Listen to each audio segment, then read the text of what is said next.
Hello students, English with Arijit sir YouTube চ্যানেলে তোমাদেরকে welcome. আশা করছি তোমরা খুব ভালো আছো। তোমাদের সকলকে শুভ নববর্ষের অনেক ভালোবাসা, প্রীতি, শুভেচ্ছা জানাচ্ছি। তো দেখো, আমরা পড়তে শুরু করেছিলাম ক্লাস 11-এর প্রথম সেমিস্টারের অ্যান অ্যাস্ট্রোলজিস্টে এই গল্পটি, যার একটা পার্টের ভিডিও আমি আপলোড করেছি আজকের এই ভিডিওতে। তারপর থেকে আমরা পড়বো। আমি চেষ্টা করব যতটা সম্ভব এই ভিডিওতে কভার করে দেওয়ার। যদিও না কমপ্লিট হয় তখন আর একটা পার্টের ভিডিও হয়তো আমাকে আপলোড করতে হবে। তো তোমাদের কাছে রিকোয়েস্ট করব যে তোমরা তোমাদের সঙ্গে একটি টেক্সট নাও, কারণ আমরা সরাসরি টেক্সটটা পড়তে শুরু করব আর বেশি না সময় নষ্ট করে। এবং তোমাদেরকে রিকোয়েস্ট করব যে যদি তোমাদের এই ভিডিওগুলি হেল্পফুল মনে হয় তোমরা একটু চ্যানেলটিকে সাবস্ক্রাইব করে রাখতে পারো সমস্ত নোটিফিকেশন পাওয়ার জন্য, এবং চ্যানেলটিকে একটু তোমরা বন্ধুদের মধ্যে এই সমস্ত ভিডিওগুলি শেয়ার করে দেবে, এবং তোমরা কমেন্টও নিচে করতে ভুলো না। তো চলো আমরা সরাসরি পড়তে শুরু করি আজকের টেক্সটটা। দেখো, বলেছে he had a working analysis of mankind's troubles, marriage, money and the tangles of human ties. কি বলছে যে মানুষের বিভিন্ন সমস্যাগুলি, যেমন বিবাহ, অর্থ বা টাকা পয়সা, and the tangles of human ties অর্থাৎ মানব সম্পর্কের যে বিভিন্ন জট, এই যে সমস্যাগুলো, এই সমস্ত সমস্যাগুলো নিয়ে তার একটা ব্যক্তিগত বিশ্লেষণ ছিল। মানে এই সমস্ত বিষয়গুলো নিয়ে, এই সমস্ত সমস্যাগুলোর বিষয়ে তার একটা নিজস্ব বিশ্লেষণ ছিল। Long practice had sharpened his perception. Long practice অর্থাৎ দীর্ঘদিনের অনুশীলন, হ্যাড শার্পেন্ড অর্থাৎ তীক্ষ্ণ করে তুলেছিল, হিজ পারসেপশন অর্থাৎ তার এই উপলব্ধিকে। দীর্ঘ অনুশীলন তার উপলব্ধিকে, পারসেপশন মানে হচ্ছে উপলব্ধি বা রিয়েলাইজেশনকে, অনেক বেশি শার্পেন্ড করেছিল, অনেক বেশি ক্ষুরোধার করেছিল, অনেক বেশি তীব্র করে দিয়েছিল। উইদিন 5 minutes, মাত্র 5 মিনিটের মধ্যেই হি আন্ডারস্টুড হোয়াট ওয়াজ রং, তিনি বুঝে যেতেন যে সমস্যাটা কি। হি চার্জ 3 paise পার কোয়েশ্চেন, তিনি প্রত্যেক প্রশ্নের জন্য 3 পয়সা করে নিতেন। He never opened his mouth, তিনি কখনোই তার মুখ খুলতেন না, টিল যতক্ষণ না পর্যন্ত the other had spoken for at least 10 minutes, অন্যজন অন্তত 10 মিনিট ধরে তাঁর সমস্যাগুলোর বিষয়ে বলছেন, ততক্ষণ পর্যন্ত তিনি নিজে কিন্তু কোনো মুখ খুলতেন না। মানে হি ওয়াজ সাচ আ ইন্টেলিজেন্ট গাই। তিনি তার খদ্দেরকে 10 মিনিট ধরে তার সমস্যাগুলোর কথা আগে বলতে সুযোগ দিতেন, তারপর তিনি তার মুখ খুলতেন। Which provided him enough stuff for a dozen answers and advices, আর যা তাকে প্রায় 1 ডজন বা 12টি প্রশ্নের উত্তর এবং বিভিন্ন উপদেশ দেওয়ার মতো পর্যাপ্ত পরিমাণ তথ্য এনে দিতে পারত। এই যে বলছে হুইচ প্রোভাইডেড হিম, যা তাকে মানে দিত বা সে পেয়ে যেত। এনাফ স্টাফ, এখানে স্টাফ মানে ইনফরমেশন, পর্যাপ্ত তথ্য, for a dozen answers and advises, 1 dozen বা 12টা প্রশ্নের উত্তর এবং অ্যাডভাইসেস অর্থাৎ পরামর্শ দেওয়ার মতো যথেষ্ট উপাদান সে পেয়ে যেত। When he told the person before him gazing at his palm, যখন সে তার সামনের লোকটির হাতের তালুর দিকে এক দৃষ্টিতে তাকিয়ে থেকে বলতেন, in many ways you are not getting the results for your efforts, অনেক ক্ষেত্রেই আপনি আপনার যে এফোর্টস বা প্রচেষ্টা তার অনুপাতে ফল পাচ্ছেন না। এই কথাটা যখনই তিনি বলতেন, 9 out of 10 were disposed to agree with him, 10 জনের মধ্যে 9 জন তার সঙ্গে সহমত হয়ে যেতেন। এটা এমনই একটা মানে কমন কথাবার্তা, ঠিক আছে, যে আপনি যে পরিমাণ পরিশ্রম করছেন, যে পরিমাণ প্রচেষ্টা করছেন, তার যথেষ্ট পরিমাণ মতো আপনি কিন্তু ফলাফল পাচ্ছেন না। এই কথাটা কিন্তু যে কোনো ব্যক্তির সঙ্গেই মিলে যাবে। তাই জন্যই বলা হয়েছে যে 10 জনের মধ্যে 9 জন কিন্তু তার সঙ্গে সহমত পোষণ করতেন। তারপর কি বলেছে দেখো, অর হি কোয়েশ্চেনড, অথবা তিনি তাদেরকে প্রশ্ন করতেন, is there any woman in your family, আপনার পরিবারে কি কোনো মহিলা আছে? Maybe even a distant relation, হতে পারে দূর সম্পর্কের কোনো আত্মীয়া, who is not well disposed towards you, যিনি আপনার সঙ্গে ভালো আচরণ করেন না? এরকম কি কোনো মহিলা আছে আপনার পরিবারে? Or he gave an analysis of character, বা তিনি তাদের চরিত্রের বিশ্লেষণ করতেন, ক্যারেক্টার অ্যানালিসিস করতেন, চরিত্রের বিশ্লেষণ করতেন। কি বলতেন? Most of your troubles are due to your nature, যে আপনার অধিকাংশ সমস্যার জন্য আপনার নেচার, আপনার স্বভাব, আপনার প্রকৃতি দায়ী। How can you be otherwise with Saturn where he is, নচেত শনির দশাকে সঙ্গে নিয়ে আপনি কিভাবে থাকবেন? তার মানে আপনার সঙ্গে, মানে আপনার উপরে শনির একটা দশা রয়েছে, শনির কুপ্রভাব রয়েছে, যে জন্যই আপনার এই দশা। You have an impetuous nature and a rough exterior, আপনার খুব একটা হঠকারী স্বভাব রয়েছে। ইম্পেচুয়াস নেচার মানে হচ্ছে হঠকারী স্বভাব, মানে 7-5 না ভেবে যে কোনো ডিসিশন নেয়, কোনো কাজ করতে নেমে যায়, তাকে বলা হয় হঠকারী স্বভাবের। অ্যান্ড এ রাফ এক্সটেরিয়র, এবং আপনার বাইরেটা অত্যন্ত রূঢ়। This endeared him to their hearts immediately, এবং যা তাকে খুব তাড়াতাড়ি সেই সমস্ত ব্যক্তিদের হৃদয়ের কাছে খুবই প্রিয় করে তুলতো, মানে তিনি তাদের খুব প্রিয় হয়ে উঠতেন। দিস এন্ডিয়ার্ড হিম, এটা তাকে খুব প্রিয় করে তুলতো, টু দেয়ার হার্টস, অর্থাৎ তাদের হৃদয়ের কাছে, তাদের মনের, ইমিডিয়েটলি, খুব শীঘ্রই। এই কথাগুলি যখনই তিনি বলতেন তখনই তিনি তাদের কাছে খুবই প্রিয় পাত্র হয়ে উঠতে পারতেন। ফর, কেননা ইভেন দ্য মাইল্ডেস্ট অফ আস, আমাদের মধ্যে সবথেকে শান্ত স্বভাবের লোকটিও লাভস টু থিঙ্ক, এটাই ভাবতে ভালোবাসেন যে that he has a forbidding exterior, যে তার বাইরেটা প্রচণ্ড ভয়ঙ্কর, বা তার মধ্যেও একটা উগ্র ভাব রয়েছে। তিনিও ভাবতে ভালোবাসেন যে তার বাইরেটা খুব একটা সফিস্টিকেটেড নয়, খুব একটা মানে খুব একটা কোমল নয়, খুব ভয়ঙ্কর একটা রূঢ় প্রকৃতি তার মধ্যে রয়েছে, সে খুব উগ্র স্বভাবের। এটাই বেশিরভাগ মানুষ ভাবতে ভালোবাসেন। তারপরে কি বলেছে দেখো, the nuts vendor blew out his flare and rose to go home, সেই বাদাম বিক্রেতাটি তার আগুন নিভিয়ে বাড়ি যাওয়ার জন্য উঠে পড়েছিলেন। This was a signal for the astrologer to bundle up too, এবং এটা জ্যোতিষীর কাছেও একটি সংকেত ছিল যে তাকেও এবার তার মালপত্র গুটিয়ে উঠে পড়তে হবে, কেননা সে তার ব্যবসাটা চালাতো সেই নাট বিক্রেতার মশালের আলোতে।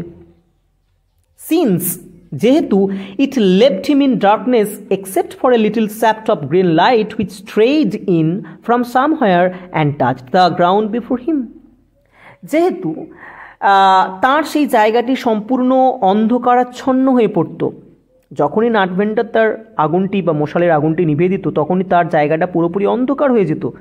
Except for a little shaft of green light, কেবলমাত্র একটি সামান্য সবুজ রঙের আলোক রশ্মি ছাড়া, which strayed in from somewhere, যেটা কোনো একটা দিক থেকে বিচ্ছুরিত হয়ে আসতো, and touch the ground before him, এবং তার সামনের মাটিতে এসে পড়তো। তাহলে কেবলমাত্র তখন সেইটুকু আলোই আর থাকতো বেঁচে, কোথাও থেকে কোনো একটা দোকান থেকে সবুজ একটা ক্ষীণ আলোক রশ্মি এসে তার সামনের মাটিটিতে পড়তো, বাকি জায়গাটা কিন্তু অন্ধকার হয়ে যেত। He picked up his cowrie shells and paraphernalia and was putting them back into his bag when the green shaft of light was blotted out. সে তার কড়ি এবং অন্যান্য মালপত্রগুলিকে গুছিয়ে নিয়েছিল এবং সেগুলিকে ব্যাগের মধ্যে সে ঢোকাতে যাচ্ছিল। ঠিক যখন সেই সবুজ রঙের যে আলোক রশ্মিটি সেটা আটকে গেল বা সেটা নিভে গেল, এই যে ব্লটেড আউট হয়ে গেল মানে কি, মানে সেই আলোটা আসা বন্ধ হয়ে গেল। লুকড আপ, এবং সেই আলোটা আসা বন্ধ হতেই সে ওপরের দিকে মুখ তুলে চাইল, and saw a man standing before him, এবং দেখল যে একটি লোক তার সামনে দাঁড়িয়ে রয়েছে। He sensed a possible client and said, সে সেন্স করলো, অর্থাৎ সে উপলব্ধি করলো বা সে মনে করলো যে তার কোনো একজন সম্ভাব্য খরিদ্দার বা মক্কেল হবে। অ্যান্ড সেইড, এবং বলল, you look so careworn, আপনাকে তো দেখে খুব দুশ্চিন্তাগ্রস্ত লাগছে। কেয়ার ওয়ার্ন মানে হচ্ছে কি, মানে খুব ওরিড, টেন্সড, আপনাকে দেখে খুবই ওরিড লাগছে, দুশ্চিন্তাগ্রস্ত লাগছে। It will do you good to sit down for a while and chat with me, আপনি যদি কিছুক্ষণ বসে আমার সঙ্গে একটু কথোপকথন করেন বা কথাবার্তা বলেন তো আপনার তাতে করে ভালোই হবে। দ্য আদার গ্রাম্বল সাম রিপ্লাই ভেগলি, গ্রাম্বল মানে হচ্ছে বিড়বিড় করে বলা, আর ভেগলি মানে হচ্ছে অস্পষ্টভাবে। তাহলে অন্যজন বিড়বিড় করে অস্পষ্টভাবে বা অস্ফুট স্বরে কিছু একটা উত্তর দিল। The astrologer pressed his invitation, অ্যাস্ট্রোলজারটি তাকে জোড়াজুড়ি করলো, মানে জোর করলো যে এসো এসো আমার সঙ্গে একটুখানি আলোচনা করো। Whereupon the other thrust his palm under his nose, আর ঠিক তখনই অন্যজন তার হাতটাকে ওই অ্যাস্ট্রোলজারের নাকের নিচে নিয়ে গিয়ে ধরল। সেইং ধরে বলল, you call yourself an astrologer, তুমি নিজেকে একজন জ্যোতিষী বলো। The astrologer feel challenged and said, অ্যাস্ট্রোলজারটা তো একটা চ্যালেঞ্জ অনুভব করলো এবং বলল, tilting the other's palm towards the green shaft of light, ওই ব্যক্তিটির হাতের তালুটিকে সেই সবুজ আলোক রশ্মির দিকে কাত করে ধরে, যাতে করে হাতের তালুটা বা হাতের রেখাগুলো বুঝতে পারে, সেই জন্য হাতের তালুটিকে ওই সবুজ আলোক রশ্মির দিকে কাত করে, টিল্টিং কথাটা মনে হচ্ছে কাত করে ধরা, ধরে বলল, ইয়োর্স ইজ এ নেচার, সে যখনই বলতে শুরু করেছে যে আপনার স্বভাবটি হলো, oh stop that the other said, সঙ্গে সঙ্গে অন্য লোকটি বলে উঠল, থামুন, বন্ধ করুন এসব বলা। টেল মি সামথিং ওয়ার্থ ওয়াইল, আমাকে কাজের কথা কিছু বলুন, এই সমস্ত আমার নেচার, আমার স্বভাব সম্পর্কে বলে কোনো লাভ নেই, আমাকে কাজের কথা কিছু বলুন। Our friend felt piqued, our friend বলতে এখানে লেখক জ্যোতিষীটিকে বলছেন যে আমাদের বন্ধু অর্থাৎ জ্যোতিষীটি ফেল্ট পিকড, পিকড মানে হচ্ছে কি অ্যানোয়েড, একটুখানি বিরক্ত বোধ করলেন। আই চার্জ অনলি 3 পয়সা পার কোয়েশ্চেন, আমি প্রত্যেক প্রশ্নের জন্য মাত্র 3 পয়সা করে নিই। And what you get ought to be good enough for your money, আর আপনি তার বিনিময়ে যে উত্তর পান তা আপনার টাকার তুলনায় অনেক বেশি। ওই 3 পয়সার বিনিময়ে আপনি যে উত্তরগুলো পান তাতে কিন্তু আপনার পুষিয়ে যাওয়ার কথা, বা তা অনেক বেশি টাকার পরিমাণের তুলনায়। At this the other উইথড্রিউ his arm, এটা বলতেই অন্যজন তার হাতটা সরিয়ে নিল। টুক আউট অ্যান আনা, 1 আনা বের করলো, and flung it out to him, এবং সেটা জ্যোতিষীটির দিকে ছুঁড়ে দিয়ে সেইং বলল, I have some questions to ask, আমার কিছু প্রশ্ন করার আছে। If I prove you are bluffing, আমি যদি প্রমাণ করে দিই যে আপনি আমাকে ধাপ্পা দিচ্ছেন, ব্লাফিং মানে হচ্ছে ধাপ্পা দেওয়া, আপনি আমাকে ভুলভাল বলছেন, ধাপ্পা দিচ্ছেন, ইউ মাস্ট রিটার্ন দ্যাট আনা টু মি উইথ ইন্টারেস্ট, আপনাকে অবশ্যই সুদ সমেত ওই আনাটা বা ওই মুদ্রাটা ফিরিয়ে দিতে হবে।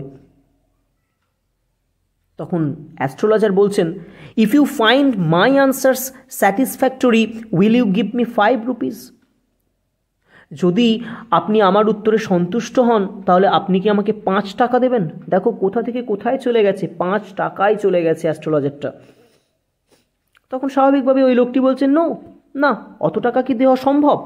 তখন অ্যাস্ট্রোলজারটা আবার বার্গেনিং শুরু করেছে, or will you give me 8 annas, আপনি কি আমাকে তাহলে 8 আনা দেবেন। All right, provided you give me twice as much if you are wrong, ঠিক আছে, আপনাকে আমি 8 আনা দিতে রাজি আছি, এই শর্তে যদি আপনি ভুল উত্তর দেন তাহলে আপনি আমাকে তার দ্বিগুণ দেবেন।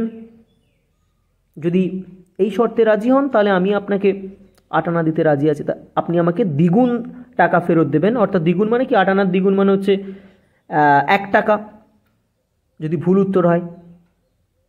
সেড দ্য স্ট্রেঞ্জার, সেই আগন্তুক লোকটি বলল। দিস প্যাক্ট ওয়াজ অ্যাকসেপ্টেড, এই চুক্তিটাই গৃহীত হলো। After a little further argument, আরও একটুখানি তর্ক বিতর্ক বা যুক্তি তর্কের পর অবশেষে এই চুক্তিটাই গৃহীত হলো যে যদি ঠিক আনসার দেয় তাহলে এই লোকটি জ্যোতিষীটিকে 8 আনা দেবে, আর যদি জ্যোতিষীটি ভুল উত্তর দেয় তাহলে তাকে তার দ্বিগুণ অর্থাৎ 1 টাকা ফেরত দিতে হবে। The astrologer sent up a prayer to heaven as the other lit a cheroot. অ্যাস্ট্রোলজারটা কি করলেন তারপরে? না, ঈশ্বরের উদ্দেশ্যে কিছু একটা প্রার্থনা করলেন এবং ওই অন্য ব্যক্তিটি তখন একটি চিরুট ধরালেন। The astrologer caught a glimpse of his face by the match light. Astrologer সেই দেশলাইয়ের আলোতে ওই ব্যক্তিটির মুখটি এক ঝলক দেখতে পেলেন। ঠিক আছে, এখানটা ভালো করে লক্ষ্য করো, লোকটি যখন ওই চিরুট জ্বালানোর জন্য দেশলাইটা জ্বালালো, তো তখন কিন্তু সেই দেশলাইয়ের যে একটা স্ফুলিঙ্গ, তাতে কিন্তু ওই লোকটির মুখটাও এক ঝলক দেখা গেল। দেয়ার ওয়াজ এ পজ, এবং সঙ্গে সঙ্গে একটা যেন পজ, একটা যেন স্তব্ধতা, একটা নীরবতা, নিশ্চল অবস্থা বিরাজ করছিল। As car hooted on the road, যখন রাস্তায় গাড়িগুলো জোরে জোরে হর্ন বাজাচ্ছিল, jutka drivers swore at their horses, jutka ড্রাইভার্সরা অর্থাৎ ঘোড়ার গাড়ির যারা চালক বা জুটকা চালকেরা, তারা কি করছিল না ঘোড়াগুলিকে দ্রুত বেগে ছোটাচ্ছিল বা ঘোড়াগুলির উদ্দেশ্যে কিছু বলছিল। And the babbles of the crowd agitated the semi darkness of the park. And the babble of the crowd অর্থাৎ লোকজনের যে কোলাহল, চিৎকার চেঁচামেচি, অ্যাজিটেটেড অর্থাৎ আলোড়িত করছিল the semi darkness of the park, পার্কের সেই আলো আঁধারিময় পরিবেশটিকে তোলপাড় করছিল বা আলোড়িত করছিল। The other sat down, sucking his cheroot, puffing out, sat there ruthlessly. অন্য লোকটি তখন সেখানে বসেছিল, বসে বসে তার চিরুট টানছিল এবং ধোঁয়া ছাড়ছিল, এবং সে সেখানে বেশ কঠোরভাবে, উগ্রভাবে বসেছিল, রুথলেসলি, মানে একটা নাছোড়বান্দা মানসিকতা নিয়ে। The astrologer felt very uncomfortable. এই সমস্ত কিছু দেখে অ্যাস্ট্রোলজারটা খুবই অস্বস্তি বোধ করলেন। হিয়ার টেক ইউর আনা ব্যাক, এই নিন আপনার 1 আনা ফেরত নিয়ে নিন। দেখছি চ্যালেঞ্জে গিয়ে লাভ নেই, এ খুব একটা সুবিধার লোক বলে মনে হচ্ছে না, সেই জন্য তিনি আগে থেকে সারেন্ডার করে দিলেন, বলেন এই নাও তোমার 1 আনা ফেরত নিয়ে নাও। I am not use to such challenges, আমি এরকম চ্যালেঞ্জের সঙ্গে অভ্যস্ত নই। It is late for me today, আজ আমার দেরি হয়ে গেছে, অনেক রাত হয়ে গেছে, মানে সে পালিয়ে বাঁচার চেষ্টা করছে। He made preparations to bundle up, সে গোছগাছ করার প্রস্তুতি নিয়ে নিল। The other held his wrist and said, অন্যজন তখন তার কবজিটি শক্ত করে চেপে ধরল এবং বলল, you can't get out of it now, তুমি এখন আর এর থেকে বেরোতে পারবে না। মানে চ্যালেঞ্জ যখন একবার হয়ে গেছে, একবার যখন চুক্তি হয়ে গেছে, তখন আর আপনি এই চুক্তি থেকে বেরোতে পারবেন না। You dragged me in while I was passing, আমি যখন যাচ্ছিলাম তখন তুমি আমাকে এখানে ধরে এনেছিলে। The astrologer shivered in his grip, এবং অ্যাস্ট্রোলজারটি তখন ভয়ে কাঁপতে শুরু করেছে। হ্যাঁ, ওই ব্যক্তিটির খপ্পরের মধ্যে সে যখন এইভাবে পড়ে গেল, পড়ে গিয়ে সে কিন্তু কাঁপছে অ্যাস্ট্রোলজারটি রীতিমতো। গ্রিপ মানে হচ্ছে ওই যে তাকে শক্ত করে ধরে রয়েছে তার কবজিটি, তো এরকম ধরা অবস্থায় থেকে এবার অ্যাস্ট্রোলজারটা ভয়ে কাঁপছে। And his voice shook and became faint, এবং তার গলার আওয়াজটাও কাঁপতে শুরু করলো এবং আস্তে আস্তে ক্ষীণ হতে থাকলো, এবং সে ওরকম ক্ষীণ কাঁপা কাঁপা গলায় বলল, লিভ মি টুডে, আমাকে আজ যেতে দিন। I will speak to you tomorrow, I will speak to you tomorrow, আমি আগামীকাল আপনার সঙ্গে কথা বলবো। The other thrust his palm in his face and said, অন্যজন তখন তার হাতটিকে তার মুখের কাছে ভরে দিল, অ্যান্ড সেইড, এবং বলল, চ্যালেঞ্জ ইজ চ্যালেঞ্জ, চ্যালেঞ্জ তো চ্যালেঞ্জই, গো অন, আপনি বলে যান। The astrologer proceeded with his throat drying up, অ্যাস্ট্রোলজারটি বলতে শুরু করলেন এবং সঙ্গে সঙ্গে তার গলাটাও শুকিয়ে আসতে থাকলো। তিনি বললেন, দেয়ার ইজ এ ওম্যান, অর্থাৎ একজন মহিলা আছে। স্টপ সেড দ্য আদার, সঙ্গে সঙ্গে ওই লোকটি রেগে মেগে বলে উঠলেন যে থামুন, I don't want all that, আমি এই সব কিছু শুনতে চাই না। Shall I succeed in my present search or not, আমি আমার অনুসন্ধানে সফল হব কি না সেটা বলুন। আমি যেটা এখন বর্তমানে খুঁজছি, যেটার অনুসন্ধান করছি, সেটাতে আমি সফল হব কি না আপনি শুধু এটা বলুন। আনসার দিস অ্যান্ড গো, এই উত্তর দিন এবং চলে যান। আদারওয়াইজ, নচেত, I will not let you go, আমি আপনাকে যেতে দেব না, till you disgorge all your coins, যতক্ষণ না আপনি আপনার সমস্ত মুদ্রাগুলি বা কয়েন্সগুলি বের করে আনছেন। ডিসগর্জ করা মানে হচ্ছে বের করা। যতক্ষণ না আপনি আপনার সমস্ত কয়েন বা মুদ্রাগুলি আমাকে দিচ্ছেন বের করে, ততক্ষণ আমি আপনাকে যেতে দেব না। The astrologer muttered a few incantations and replied, all right. অ্যাস্ট্রোলজারটি বিড়বিড় করে কিছু মন্ত্র উচ্চারণ করলো এবং বলল, ঠিক আছে, আই উইল স্পিক, আমি বলবো, but will you give me a rupee if what I say is convincing, কিন্তু আমি যা বলবো সেটা যদি বিশ্বাসযোগ্য হয় তুমি কি আমাকে 1 টাকা দেবে? আবার বার্গেনিং করতে শুরু করেছে। Otherwise I will not open my mouth and you may do what you like, আর না হলে আমি আমার মুখ খুলব না, আপনি আপনার যা ইচ্ছে তাই করতে পারেন। After a good deal of haggling the other agreed. Haggling মানেই হচ্ছে বার্গেনিং, মানে বেশ ভালো রকম কিছুক্ষণ ধরে বার্গেনিং, দর কষাকষি চলার পর অবশেষে সেই লোকটি সম্মত হয়ে গেল। দ্য অ্যাস্ট্রোলজার সেড, এবার সেই জ্যোতিষীটি বলতে শুরু করলো, you were left for dead, am I right? আপনাকে তো মরে যাবেন এমন অবস্থা করে ফেলে দেওয়া হয়েছিল, মানে আপনি মারা যাবেন এরকম ভেবে আপনাকে ফেলে দেওয়া হয়েছিল। অ্যাম আই রাইট? আমি কি ঠিক বললাম? টেল মি মোর, হ্যাঁ আপনি আমাকে আরও কিছু বলুন। তখন অ্যাস্ট্রোলজারটা আরও বলছে, a knife has passed through you once, এক সময় তো একটি ছুরি দিয়ে আপনার শরীর এফোড় ওফোড় করে দেওয়া হয়েছিল। সেড দ্য অ্যাস্ট্রোলজার, জ্যোতিষীটি বললেন, গুড ফেলো, সাধু বন্ধু, he bared his chest to show the scar, সে তার বুকটাকে খুলে দিল তার সেই বুকের ক্ষতটাকে দেখানোর জন্য। হোয়াট এলস, তারপর বা আর কি জানো? And then you are pushed into a well nearby in the field, আর তারপর মাঠের কাছের একটি কুয়োর মধ্যে আপনাকে ধাক্কা দিয়ে ফেলে দেওয়া হয়েছিল। You are left for dead, মারা যাবেন বলে আপনাকে ফেলে দেওয়া হয়েছিল। এই লোকটি তো অবাক হয়ে যাচ্ছে, আশ্চর্যান্বিত হয়ে গেছে যে হুবহু তার জীবনের গল্প বলে দিচ্ছে। কি বলছে?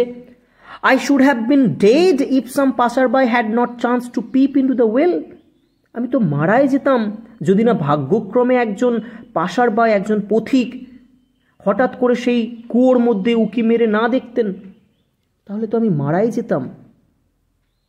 exclaimed the other, overwhelmed by enthusiasm.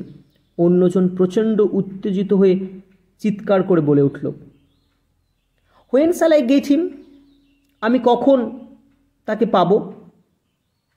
আমি কখন সেই লোকটিকে আমার বাগে পাবো? He asked, clenching his fist. সে তার হাতের মুঠিটিকে আরো শক্ত করে পাকিয়ে ধরে বলল যে আমি কখন সেই লোকটিকে আমার বাগে পাবো?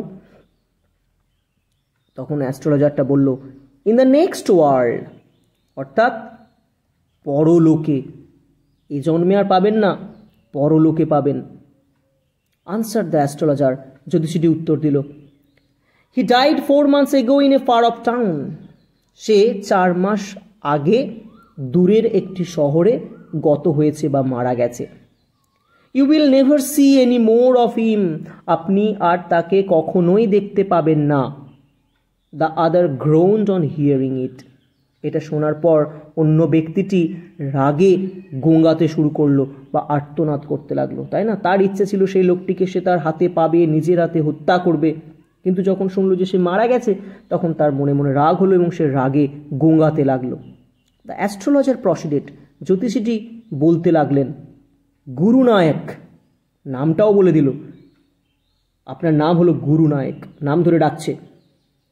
তখন লোকটি অবাক হয়ে বলছে, ইউ নো মাই নেম, আপনি আমার নামও জানেন। The other said taken a back, ওই লোকটি তখন হতচকিত হয়ে গিয়ে, টেকেন আ ব্যাক মানে হতচকিত, স্টার্টেলড, হতবাক হয়ে গিয়ে বলছে, আপনি আমার নামও জানেন। অ্যাস্ট্রোলজার বলছেন, as I know all other things, একইভাবে আমি সব কিছুই জানি। Guru Nayak, listen carefully to what I have to say, Guru Nayak আমি যা বলছি সেটা মন দিয়ে শুনুন। Your village is 2 days journey due north of this town, আপনার গ্রাম তো এই শহর থেকে 2 দিনের উত্তর অভিমুখে যাত্রা পথ। ঠিক আছে, আপনার গ্রামটি এই শহর থেকে 2 দিনের উত্তর অভিমুখে যাত্রা পথ। Take the next train and begone, পরের ট্রেন ধরুন এবং বাড়ি চলে যান। I see once again great danger to your life if you go from home, আমি দেখতে পাচ্ছি যে যদি আপনি আবার বাড়ি থেকে বেরোন তো আরও বড় বিপদ আপনার জন্য অপেক্ষা করছে। He took out a pinch of sacred ash and held it to him, সে এক চিমটে পবিত্র ছাই নিল এবং তার সামনে ধরল, দিয়ে বলল, rub it on your forehead and home, আপনার কপালে ঘষে নিন এবং বাড়ি চলে যান। নেভার ট্রাভেল সাউথওয়ার্ড এগেন, আর কখনো দক্ষিণ দিকে আসবেন না। And you will live to be 100, এবং তাহলে আপনি 100 বছরের পরমায়ু পাবেন, আপনি 100 বছর বাঁচবেন। ঠিক আছে, তো আজকে ভিডিওতে এতদূর পর্যন্তই পড়লাম, পরের একটা ছোট্ট ভিডিও করতে হবে, দিয়ে বাকি অংশটা আমি কমপ্লিট করে দেব। ঠিক আছে, তো তোমরা যেটুকুনি পড়লাম খুব মন দিয়ে ভালো করে শুনে এটা রেডি করে নাও, বাকি অংশটুকুনি আমি খুব শীঘ্রই তোমাদেরকে দিয়ে দেব। ঠিক আছে, তো টাটা, তোমরা খুব ভালো থেকো।